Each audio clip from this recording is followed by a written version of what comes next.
Okay, the importance of doubt on the evolutionary journey. So what does that mean exactly? Well, doubt means that we're not sure, right? And most of us are not comfortable with that, with not knowing. And the mind always likes to be certain. The mind likes to know this is how it is. This is my opinion and I'm right, or this is how I view things, or this is who I am. And it feels really comfortable there. We feel solid. We feel this ground underneath our feet with that I know. And sometimes I know can be genuine. We know something. But sometimes it can be a running away from an experience of doubt that's happening inside. And we feel uncomfortable. We feel vulnerable. And I used to be very afraid of that. And I used to hold on to what I knew, whatever it was. It could be a view about something or a decision I made and not wanting to change my mind or change course because it shakes everything up. And so I used to stay really attached to my mind's ideas. But with time, I've gotten really much more comfortable with that space of I don't know. With the experience of doubting something. I'm not sure here. And that's really important, I found, is to allow ourselves to be honest when that's happening.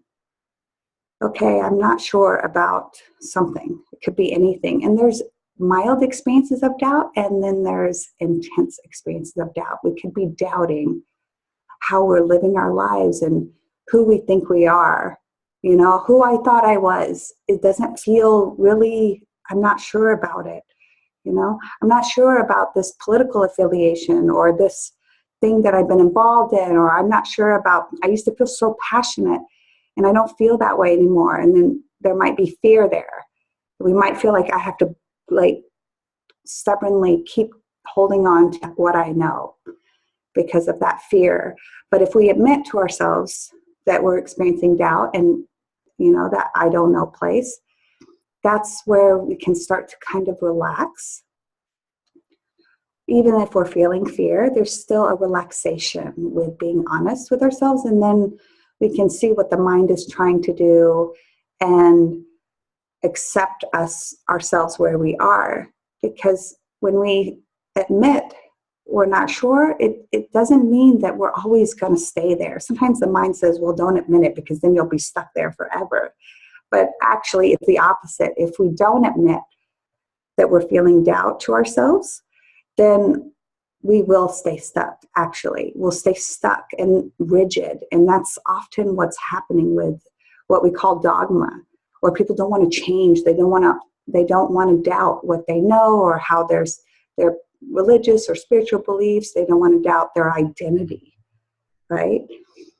So it takes courage to just be in that void of I don't know. And that's absolutely necessary, because what does it mean to be on the evolutionary journey? To evolve. And to evolve means to change. And when something is changing, everything gets shaken up and it can be uncomfortable.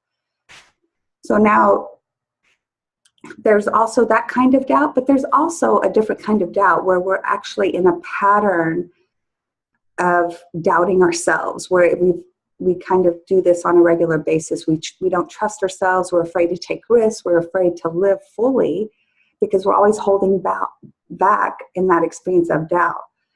And then that's where, when we find ourselves shrinking back from life for a length of time or as a pattern in our life, then we absolutely do need to look at that and work through it, because there's a deeper insecurity or fear going on. And I use the Dalian method, and you can explore the Dalian method on my website, leelaharris.com. But just maybe if you're watching this, then this topic is relevant to you, so you can see where in your life you don't want to say, I don't know. You don't want to admit it. And oftentimes the ego feels like it's losing when it says, I don't know. But it's not. We're losing when we stay attached to the I know place, because we need the I don't know to have deeper and fresh knowingness, if that makes sense. Well, have fun not knowing.